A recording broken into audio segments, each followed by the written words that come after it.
Hello guys, once again a warm welcome. स्वागत है आप सभी का। आज हमें चैप्टर नंबर 3 अंडरस्टैंडिंग क्वाड्रिलेटरल्स की तरफ जाना है।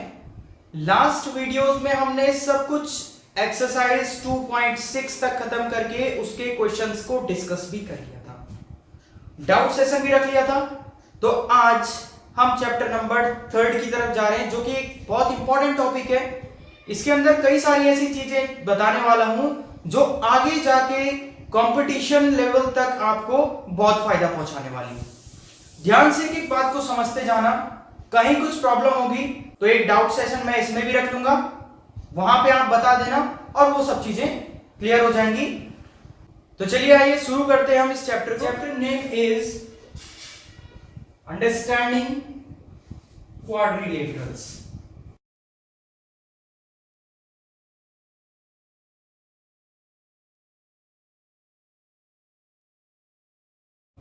तो अगर हम चैप्टर का मतलब सबसे पहले समझें तो आज तक क्वाड्रिलेटरल्स के बारे में आपने क्लास 7th में भी पढ़ा होगा, may be in 6th class में भी आपने ये पढ़ा होगा।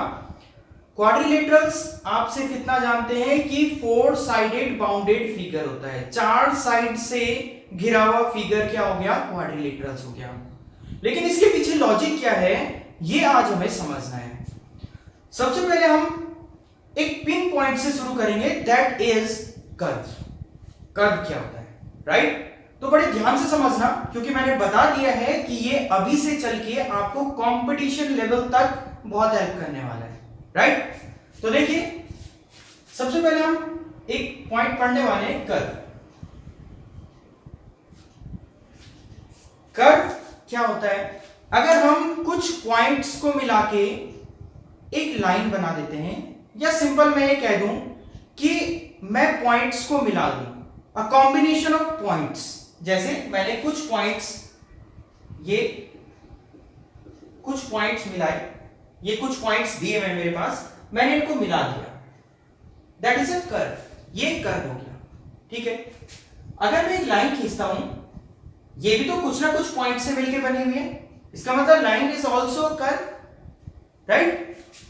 मैं कैसे भी एक लाइन खींच लेता हूं, ये मैंने एक पॉइंट्स मिला दी, ये एक कर्व हो गया। तो कर्व की बेसिक डेफिनेशन क्या निकल रही है कि combination of points, collection of points is called a curve. जब मैं कुछ पॉइंट्स को ड्रॉ कर लेता हूं तो वो एक कर्व हो जाता है। क्लियर है? तो पहली टर्म कर्व आप लोग समझ गए हैं कि मैं क्या करता हूं, कुछ पॉइंट्स को ड्रॉ कर लेता हूं, कुछ पॉइंट्स को मिला के उन्हें ड्रॉ कर लेता हूं, दैट इज अ कर्व। अब डिजाइन कैसा भी बन रहा है मुझे उससे मतलब नहीं, राइट? डिजाइन कैसा भी बन रहा है ये बात मैं अभी समझाने वाला हूं कि इसका अलग अलग फर्दर ये कैसे क्लासिफाई होता है। इससे पहले हम लोगों को ये समझना है कि जो मैं कर्व बना रहा हूं ये मैं कहां पे बना रहा हूं। ये मैं बोर्ड पे बना रहा हूं, आप अपनी कॉपी में बना रहे होंगे। इसका मतलब जहां पे पॉइंट्स को मिलाया जाता है उसे कहते हैं प्लेन सरफेस। क्या कहा जाता है? Plane surface. तो कर्व कहां पे बनता है? कर्व बनता है प्लेन सरफेस पे बनता है। क्लियर है ना? ये एक प्लेन सरफेस हो गया, आप अपनी कॉपी में बना रहे हैं, that is a plane surface. मैं हवा में तो कर्व नहीं बना रहा हूं ना, हवा में तो मैं पॉइंट्स नहीं मिला रहा हूं ना, क्योंकि ये प्लेन सरफेस नहीं है। क्लियर हो गई बात? तो दो चीजें पढ़ ली, प्लेन सरफेस क्या होता है, कर्व क्या होता है। अब मैं एक कर्व बनाता हूं ऐसा, एक कर्व बनाता हूं ऐसा, दोनों में क्या डिफरेंस है? ये हो गया क्लोज्ड कर्व, क्योंकि बंद हो गया भाई, चारों तरफ से क्लोज कर दिया मैंने। ये हो गया ओपन कर्व, राइट? सिंपल सी बात है, एक हो गया क्लोज कर्व, एक हो गया ओपन कर्व या नॉट अ क्लोज्ड कर्व। तो अब मैं कर्व को क्लासिफाई करने वाला हूं, उसको दो अलग अलग पार्ट्स में डिवाइड करने वाला हूं, इसे आप समझना। कर्व की दो कैटेगरी बनाई मैंने। First is closed curve. बच्चों क्लोज्ड कर्व क्या होता है? जहां पे मैं एक पॉइंट से शुरू करके उसी पॉइंट पे वापस पहुंच जाता हूं। जैसे मैं यहां से चलना शुरू किया और मैं यहीं पे पहुंच गया, that is closed curve. Examples क्या हो गए? सर्कल हो गया एग्जांपल, ट्राइंगल हो गया एग्जांपल। ट्राइंगल भी ऐसा ही है ना, मैं यहां से चला ये और वहीं पे पहुंच गया। क्वाड्रिलेटरल्स एग्जांपल हो गया, ये और ये, पहुंच गया जी वहीं। तो अगर इनिशियल पॉइंट और एंड पॉइंट सेम है तो वो कर्व कौन सा होता है? वो कर्व होता है क्लोज्ड कर्व, राइट? ये सारे आपने डिफाइन करके लिखने हैं अपनी लैंग्वेज में, ये बात ध्यान रखना। क्लोज्ड कर्व क्या हो गया कि अगर इनिशियल पॉइंट और एंड पॉइंट सेम है, दैट इज क्लोज्ड कर्व। इसके एग्जांपल हो गए सर्कल, ट्रायंगल, क्वाड्रिलेटरल्स, इस तरह, राइट? तो दूसरी कैटेगरी कौन सी है? दूसरी कैटेगरी मैं यहां लिख लेता हूं। Second category is not a closed curve. Not a closed curve. Closed curve क्या था कि initial and and point same होता है। इसमें इसका जस्ट अपोजिट कर देते हैं कि इनिशियल पॉइंट और एंड पॉइंट दोनों अलग अलग होते हैं। जैसे एक लाइन हो गई, इसका इनिशियल पॉइंट तो ये था लेकिन एंड पॉइंट ये है। क्लियर? जैसे मैंने ये ड्रॉ कर दिया, इनिशियल पॉइंट यहां पे था, मैंने यहां से शुरू किया और एंड पॉइंट है ये। तो इस तरह के कोई से भी फिगर कौन से क्या हो गए? नॉट अ क्लोज्ड कर्व कहेंगे या ओपन कर्व इस बात को कहेंगे। तो अभी तक बच्चों हमने चार चीजें पढ़ ली। एक तो प्लेन सरफेस क्या होता है, एक कर्व क्या होता है, कर्व की फर्दर दो कैटेगरी आ गई। कौन कौन सी? एक हो गया क्लोज्ड कर्व जहां पे initial and and point same होता है, और एक हो गया ओपन कर्व या इसी को कहेंगे नॉट अ क्लोज्ड कर्व जहां पे एंड पॉइंट और इनिशियल पॉइंट दोनों अलग अलग होते हैं, राइट? उम्मीद है आप इतना तो समझ गए बच्चों। क्लोज्ड कर्व और ओपन कर्व के बारे में जानने के बाद हम कर्व को फर्दर अनदर दो कैटेगरी में और भी डिवाइड कर सकते हैं। कौन कौन सी कैटेगरी हो गई? नंबर फर्स्ट सिंपल कर्व, ध्यान से समझना। फर्स्ट लिखा मैंने simple curve, and second is not a simple curve. Not a simple curve. अभी सिंपल कर्व क्या होता है? देखिए, अगर इनिशियल पॉइंट और एंड पॉइंट सेम है, इसको हमने पढ़ा था क्लोज्ड कर्व, ठीक है? इनिशियल पॉइंट और एंड पॉइंट सेम हो गए, ये भी क्या हो गया? क्लोज्ड कर्व हो गया। लेकिन इन दोनों में एक डिफरेंस है। देखिए, यहां पे जब मैंने इसको घुमाया, इनिशियल और एंड पॉइंट को मिलाया, तो ये किसी भी अदर पॉइंट पर नहीं मिले, ठीक है ना? मतलब ओपन पॉइंट और एंड पॉइंट फ्री थे, आपस में ये कहीं पे भी लूप नहीं बना, या जहां जहां पे मैंने लाइन खींची वो कहीं पे एक दूसरे से नहीं मिले। क्लियर है? लेकिन यहां पे क्या हुआ, जब मैंने इसे बनाना शुरू किया तो स्टार्टिंग पॉइंट से जब मैंने शुरू किया, यहां पे देखना आप, यहां से आते हुए ये फिर से मिल गया, यानी कि ये क्या हुआ, इस पॉइंट पे वो दो बार मिल गया। कैसे? यहां से आया और फिर मिल गया।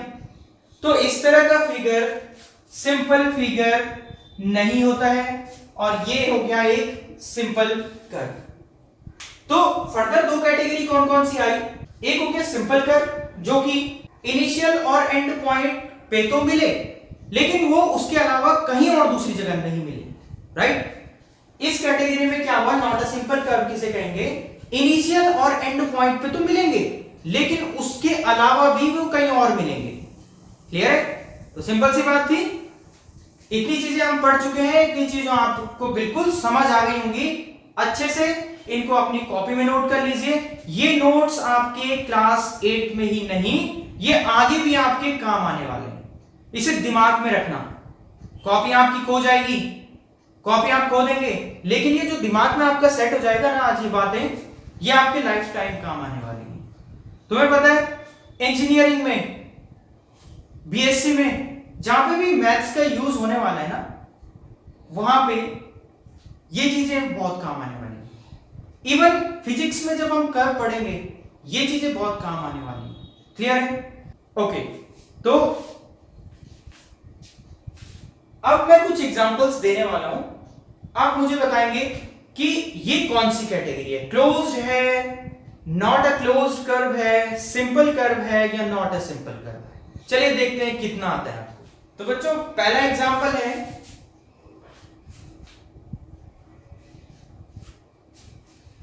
क्या कहेंगे आप इसके बारे में? 2 मिनट सोच के आप इसका आंसर आगे लिख लीजिए क्या है, फिर मैं बताता हूं।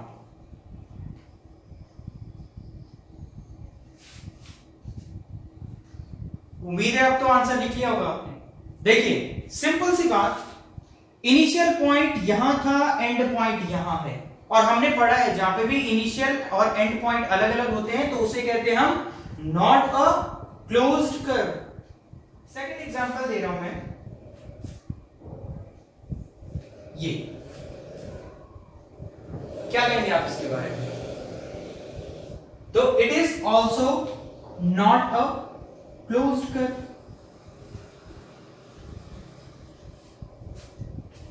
ठीक है, लेकिन एक बात यहां समझने वाली है, जब ये नॉट अ क्लोज्ड कर्व है लेकिन ये पहले ही किसी एक पॉइंट पे मिले हैं, और हमने पढ़ा अगर कोई कर्व किसी एक पॉइंट पे मिलेगा तो उसे क्या कहते हैं? Not a simple curve. तो ये एक सिंपल कर्व भी नहीं है और क्लोज्ड कर्व भी नहीं है, तो ये इसकी कैटेगरी हो गई, ये इसकी कैटेगरी हो गई, राइट। इसको हम सिंपल कर्व कह सकते हैं, क्योंकि सिंपल कर्व क्या होता है? सिंपल कर्व क्या होता है कि इनिशियल और एंड पॉइंट के बीच में वो कहीं भी ना मिले, किसी भी पॉइंट पे ना मिले, राइट। ये था इनिशियल पॉइंट, ये था एंड पॉइंट, इसके बीच वो कहीं भी नहीं मिले। ये था इनिशियल पॉइंट, ये था एंड पॉइंट, इसके बीच में वो किसी एक पॉइंट पे ऑलरेडी मिल चुके हैं। तो समझ गए आप सिंपल कर्व और नॉट अ सिंपल कर्व की कैटेगरी, राइट। अब और एग्जांपल देता हूं, इनको बोर्ड से हटा देता हूं मैं।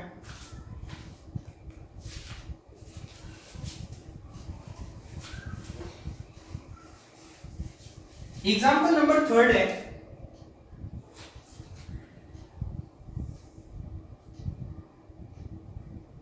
ये। तो इसका आंसर क्या? क्लोज्ड कर्व, क्योंकि इनिशियल और एंड पॉइंट सेम है, यहां से मैंने शुरू किया था वहीं पे मिल गया तो क्लोज्ड कर्व हो गया, और सिंपल कर्व भी है, तो इसे क्या कहूंगा मैं? Closed end simple curve. Simple curve क्यों हुआ? क्योंकि इनिशियल और एंड पॉइंट के बीच में वो किसी भी एक पॉइंट पर नहीं मिले, ठीक है ना, कहीं भी वो नहीं मिले। अगला,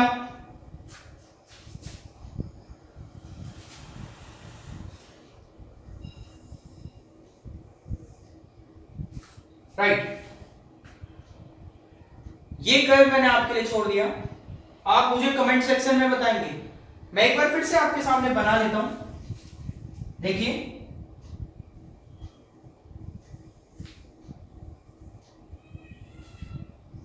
अब आप समझ गए होंगे कि इसका आंसर क्या होने वाला है, आप मुझे कमेंट सेक्शन में बताएंगे इसका आंसर, राइट। चलिए आगे बढ़ेंगे, एक बार जल्दी से रिपीट कर दूं कि अभी तक क्या क्या पढ़ा। Curve, plane surface, closed curve, not a closed curve, simple curve, not a simple curve. अब बात करेंगे पॉलीगन की, ये भी बहुत इंपॉर्टेंट है। तो पॉलीगन अब आप इजीली समझ जाएंगे। पॉलीगन की देखिए मैं डेफिनेशन लिख लेता हूं बोर्ड पे। A simple closed curve made up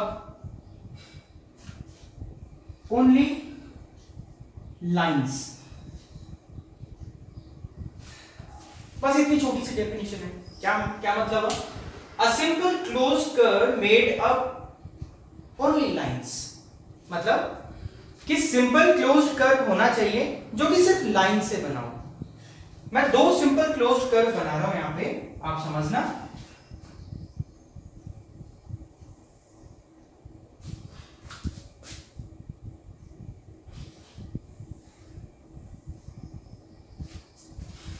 देखिए सिंपल क्लोज्ड कर्व है, कैसे पता लगा? इनिशियल पॉइंट और एंड पॉइंट सेम है और वो उससे पहले किसी भी पॉइंट पर नहीं मिले, दोनों कंडीशन फुलफिल हुई तो सिंपल क्लोज्ड कर्व हो गया। लेकिन only made up of lines, सिर्फ लाइन से बना होना चाहिए, लेकिन ये लाइन से तो नहीं बना ना, लाइन और लाइन मिला के तो नहीं बना, इसका मतलब that is not a polygon, ये एक पॉलीगन नहीं है। अब इसकी बात करें, ये इनिशियल पॉइंट था, यहां से मैं चलना शुरू किया और मैं वहीं पे पहुंच गया, क्लोज कर्व हो गया। सिंपल क्या हुआ कि इनिशियल और एंड पॉइंट पे मिलने से पहले वो किसी एक भी पॉइंट पर नहीं मिले, तो सिंपल एंड क्लोज्ड कर्व की प्रॉपर्टी फुलफिल हो गई। मेड अप ओनली लाइंस, देखिए पहली लाइन, दूसरी लाइन, तीसरी लाइन, ये 3 लाइन से मिलके बना हुआ है। तो देखिए पूरी डेफिनेशन फुलफिल हुई, सिंपल क्लोज्ड कर्व बन गया, मेड अप ओनली लाइंस, और सिर्फ लाइन से मिलके बना हुआ है, that is a polygon.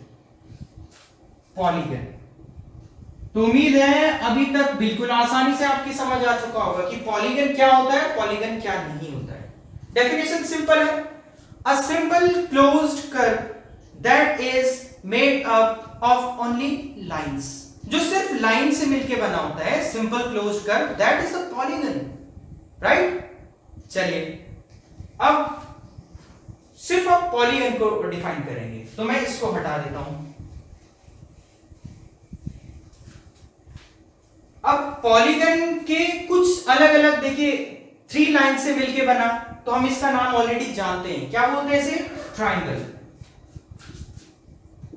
Triangle बोलते हैं ना हम लोग इसे, जो 3 लाइन से फिगर मिलके बना होता है, दैट इज ट्राइंगल। जो 4 लाइन से मिलके बना होता है, closed figure.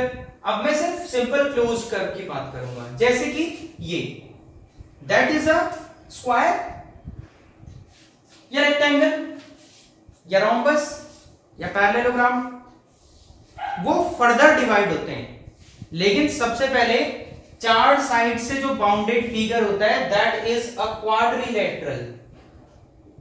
Quadrilateral, square, rectangle, वो सब अलग अलग प्रॉपर्टीज होल्ड करते हैं। लेकिन अगर मैं कहूं कि एक simple closed curve that is bounded with 4 lines, that is called a quadrilateral, सिर्फ उसकी ये प्रॉपर्टी होनी चाहिए कि वो क्लोज्ड बाउंडेड फिगर होना चाहिए, क्लोज्ड कर्व होना चाहिए, सिंपल कर्व होना चाहिए, और 4 साइड 4 लाइन से मिलके बना होना चाहिए, दैट इज अ क्वाड्रिलेटरल। ठीक है, तो देखिए मैं एक चार्ट बना रहा हूं, वहां पे आप समझते जाना कि क्या क्या मतलब हो रहा है।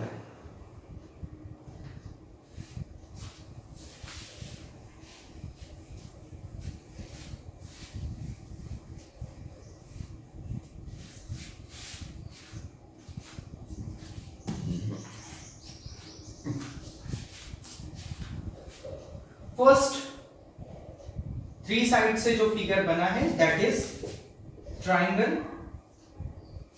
सेकंड 4 साइड से जो फिगर बन गया, that is quadrilateral. Third is 5 side से जो फिगर बन गया, that is 1 2 3 4 5, that is pentagon. Pentagon 6 side से जो फिगर बन गया, 1 2 3 4 5 6, that is hexagon. That is hexagon. जो 7 साइड से मिलके बना, 1 2 3 4 5 6 7, आप काउंट कर लीजिए, 1 2 3 4 5 6 7, that is heptagon. Heptagon, right. Cover हो रहा है इतना? चलिए यहां पे अगर कवर नहीं हो रहा तो मैं यहां लिख देता हूं, that is heptagon. Next is, अगर 8 साइड से बाउंडेड फिगर है, 1 2 3 4 5 6 7 8, that is octagon. Octagon, that is octagon, right। 8 side से बाउंडेड फिगर पढ़ लिया हम लोगों ने। 9 साइड से बाउंडेड फिगर है, तो 9 sides, that is nonagon। 10 side से बाउंडेड फिगर है तो डेकागन, डेकागन। तो ये हमें बिल्कुल याद रखना है क्योंकि एग्जाम टाइम पे हमें पूछ लिया जाता है कि अगर 9 साइड से बाउंडेड फिगर है तो उसे क्या कहते हैं, अगर 10 साइड से बाउंडेड फिगर है तो क्या कहते हैं। फिलहाल हमें इस क्लास तक 10 साइड से बाउंडेड फिगर के नाम याद रखने हैं, राइट। अब आपके दिमाग में ये बात जरूर आ रही होगी कि अगर कोई फिगर 11 बाउंडेड है, 11 साइड से बाउंडेड है या 12 साइड से बाउंडेड है, क्या उनके भी नाम है? जी हाँ, बिल्कुल उनके भी नाम हैं। लेकिन अगर मैं कहूं 100 साइड से बाउंडेड फिगर है, 200 साइड से बाउंडेड फिगर है, तो इसके हम नाम नहीं रखते हैं, तो हम क्या कर लेते हैं, इन सब को बोल लेते हैं पॉलीगन। बात समझ आ रही है? इसका मतलब पॉलीगन क्या हो गया? पॉलीगन क्या हो गया? 3 साइड से बाउंडेड फिगर भी एक पॉलीगन हो गया, और 100 200 n साइड से मिलके भी एक अगर फिगर बनता है, क्लोज फिगर बनता है, दैट इज पॉलीगन। तो ये सारे पॉलीगन के ही एग्जांपल्स हैं। क्लियर हो गई बात? ओके, तो ये 10 तक जो है आपको नाम याद रखने हैं। मैं फिर से रिपीट कर लेता हूं। Triangle 3 sides, quadrilateral 4 sides, pentagon 5 sides, hexagon 6 sides, heptagon 7 sides, octagon 8 sides, नोनागन 9 sides, decagon 10 sides.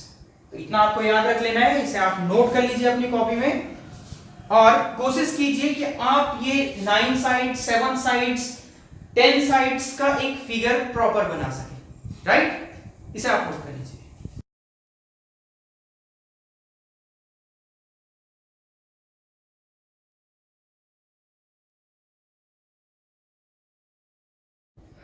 Okay बच्चों, पॉलीगन को समझने के बाद अब उसको डेराइव करते हैं, उसको क्लासिफाई करते हैं अलग अलग ढंग से, ठीक है।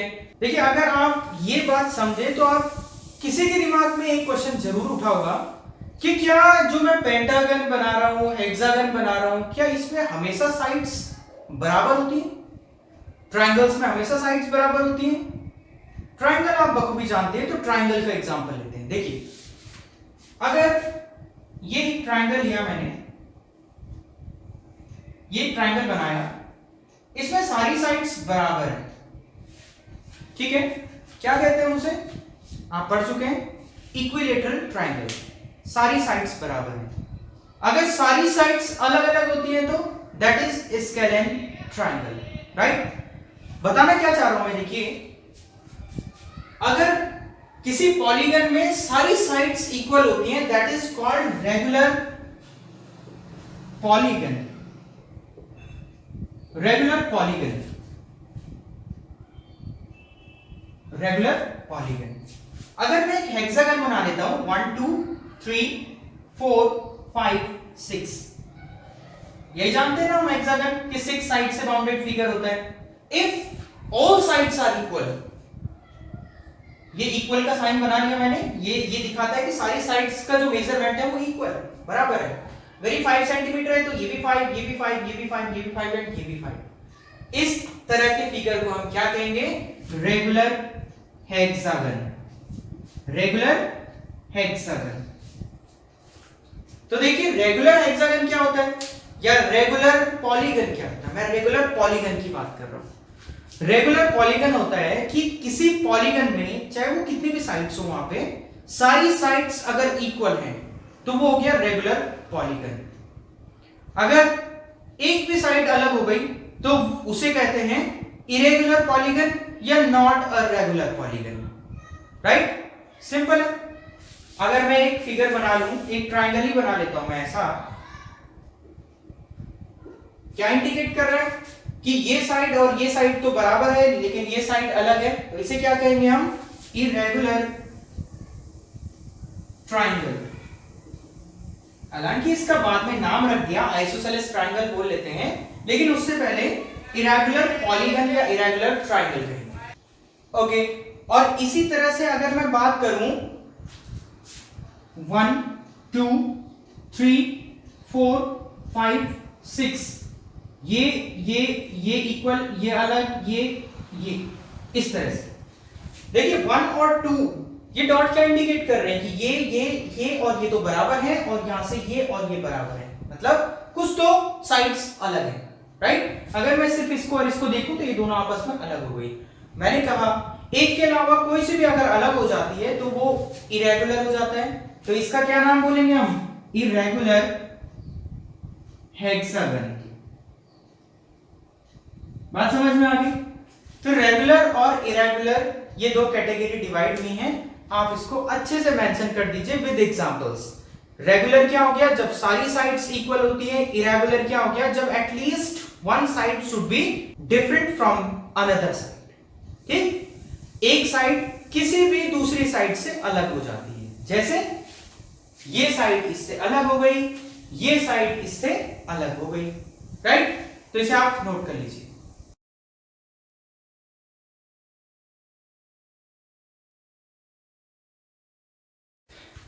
एक छोटी सी टर्म और डिस्कस करनी है, डायगोनल। डायगोनल आप अच्छे से जानते हैं क्योंकि स्क्वायर्स के भी डायगोनल बनाए आपने, क्वाड्रिलेटरल्स जहां पे भी डायगोनल्स बनाए हैं अभी तक क्लास 7th में, क्लास 6th में, बहुत छोटी सी बात है, लेकिन इसे डिस्कस करते हैं, डीपली डिस्कस करते हैं। एक ट्राइंगल ले लेता हूं और एक मैं क्वाड्रिलेटरल ले लेता हूं, ठीक है। देखिए वर्टिसेस क्या होता है, वर्टिसेस होते हैं एंड पॉइंट, पहला and point, second and point and third and point, that is vertices. और एक अगर पॉइंट की बात करूं दैट इज वर्टेक्स, ठीक है। अगर मैं एक की बात करूं दैट इज वर्टेक्स, और एक से ज्यादा प्लूरल फॉर्म में बात करूं तो दैट इज वर्टिसेस। ये बात क्लियर है, ओके।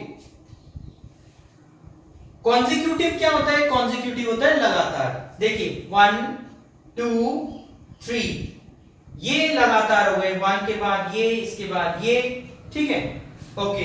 अब मैं इसकी बात करूं तो 1 2 3 4 इसमें वर्टिसेस हो गए। कॉन्जिक्यूटिव क्या हो गया, इसका कॉन्जिक्यूटिव ये हो गया, इसका कॉन्जिक्यूटिव ये हो गया, इसका कॉन्जिक्यूटिव ये हो गया, लगातार। इसके बाद ये आ गया, इसके बाद ये आ गया, लेकिन इसका कॉन्जिक्यूटिव ये तो नहीं होगा। बात समझ लीजिए ध्यान से, इसका कॉन्जिक्यूटिव ये कभी भी नहीं होगा, ठीक है। तो जो कॉन्जिक्यूटिव नहीं होते हैं उन वर्टिसेस को मिला के जो लाइन बनती है दैट इज डायगोनल। क्लियर हुई बात, ओके। इसका कॉन्जिक्यूटिव ये भी हो गया, मतलब इसके साथ ये भी हो गया, इसके साथ ये भी हो गया, लेकिन ये तो नहीं है, तो इसको अगर मैं मिला दूं दैट इज डायगोनल। समझ गए बात को अच्छे से। ट्रायंगल का एक वर्टेक्स अगर मैं यहां से डायगोनल बनाने की कोशिश करूं तो ये भी कॉन्जिक्यूटिव हो गया और ये भी कॉन्जिक्यूटिव हो गया, तो क्या डायगोनल नहीं बनेगा? देखिए ट्रायंगल में डायगोनल नहीं बनेगा क्योंकि जो दोनों अदर वर्टिसेस हैं वो इसके कॉन्जिक्यूटिव हो जा रहे हैं। अगर मैं यहां से देखूं तो ये भी इसका कॉन्जिक्यूटिव हो गया, एक ही लाइन में है, ये भी एक ही लाइन में है, तो ट्रायंगल में एक भी डायगोनल नहीं होता। यहां पे हमें कितने डायगोनल मिले, 1 and 2, 2 डायगोनल्स मिले क्वाड्रिलेटरल के केस में। पेंटागन की बात कर लेते हैं, 1 2 3 4 और 5 साइड्स हैं, 1 2 3 4 5 वर्टिसेस हो गए। इसका कॉन्जिक्यूटिव क्या हो गया, ये और ये, तो अगर मैं इसको मिला दूं तो एक डायगोनल हो गया, इसको मिला दूं तो दूसरा डायगोनल हो गया। बात समझ आ गई होगी अभी तक। अभी मैंने सिर्फ एक वर्टेक्स के बिहाफ में देखा, अब यहां से देखूं तो ये कॉन्जिक्यूटिव हो गया, ये कॉन्जिक्यूटिव हो गया, तो मैं इसको और इसको तो मिला सकता हूं, तो मैं काउंट करता रहूंगा, 4 तो हो गए, ठीक। अब इसकी बात करें तो ये और ये तो हो गया इसके कॉन्जिक्यूटिव, लेकिन इसको तो मिला सकता हूं और ये ऑलरेडी मिला हुआ है, इसका मतलब 5 मिल चुके हैं। और अगर इसकी बात करें तो ये और ये कॉन्जिक्यूटिव है, तो यहां से यहां मिल चुका है, यहां से यहां मिल चुका है। इसकी बात करें तो यहां से यहां मिल गया, यहां से यहां मिल गया, तो टोटल पेंटागन के केस में कितने डायगोनल्स मिले, 5 डायगोनल्स मिले। तो एग्जाम टाइम पे ये भी आपके पास पूछा जा सकता है कि हेक्सागन के कितने डायगोनल्स होते हैं, ये आपको फाइंड करना है, या क्वाड्रिलेटरल के कितने डायगोनल्स होते हैं, राइट। तो इस तरह से हम फाइंड कर सकते हैं, क्लियर है? तो डायगोनल की क्या बेसिक डेफिनेशन निकल रही है कि टू नॉन कॉन्जिक्यूटिव वर्टिसेस को मिलाने पे जो लाइन बनती है दैट इज अ डायगोनल।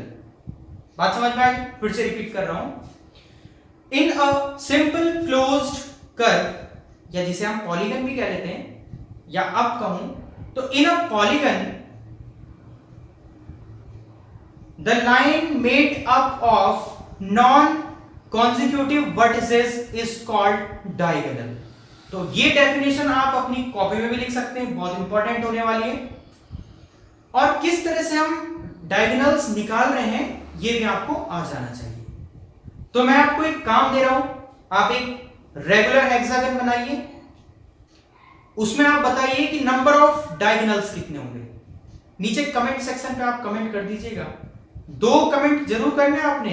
एक पहले क्वेश्चन छोड़ा था जहां पे एक मुझे बताना था, एक फिगर मैंने दिया था, एग्जांपल याद होगा आपको, या वीडियो आप देख सकते हैं दोबारा से, उसका आंसर देना है, और दूसरा इसका आंसर देना है। जरूर इसके आंसर दे देना। ओके, तो बच्चों आज की क्लास में हम लोगों ने क्या कुछ पढ़ लिया, रैपिडली इसको एक बार डिस्कस कर लेते हैं। सबसे पहले plane surface, curve, closed curve, open curve, simple curve, not a simple curve. इसके बाद हम लोगों ने पढ़ा polygon, regular polygon, irregular polygon, और अभी अभी लास्ट टॉपिक हमने पढ़ लिया डायगोनल। इसके बाद थोड़ा सा चीजें और हैं, कॉनकेव पॉलीगन, कॉन्वेक्स पॉलीगन, और देन एक्सरसाइज। तो इतना जितना आज की क्लास में समझा, बहुत बहुत इंपॉर्टेंट क्लास थी आज की, राइट? इसको आप जितने बार देखिए, जितने बार समझिए, ये आपका ही फायदा है, ठीक है? तो इस क्लास को मैं यहीं पे एंड कर रहा हूं। होपफुली आप इस क्लास को बहुत अच्छे से समझ गए होंगे, और नहीं समझे तो ये रिक्वेस्ट है, आप जितनी बार देखिए इस वीडियो को देखिए और बिल्कुल अच्छे से पॉइंट्स को समझ जाइए। इसके बाद भी कोई दिक्कत है तो आप मुझे जरूर पूछिए, ठीक है? फिलहाल 2 क्वेश्चन है, 2 क्वेश्चन के आंसर आपने कमेंट सेक्शन में देना है, और ये आज की क्लास में जितना करवाया आप अच्छे से इसे नोट कर लीजिए। चलिए मिलते हैं नेक्स्ट क्लास में। Thank you so much.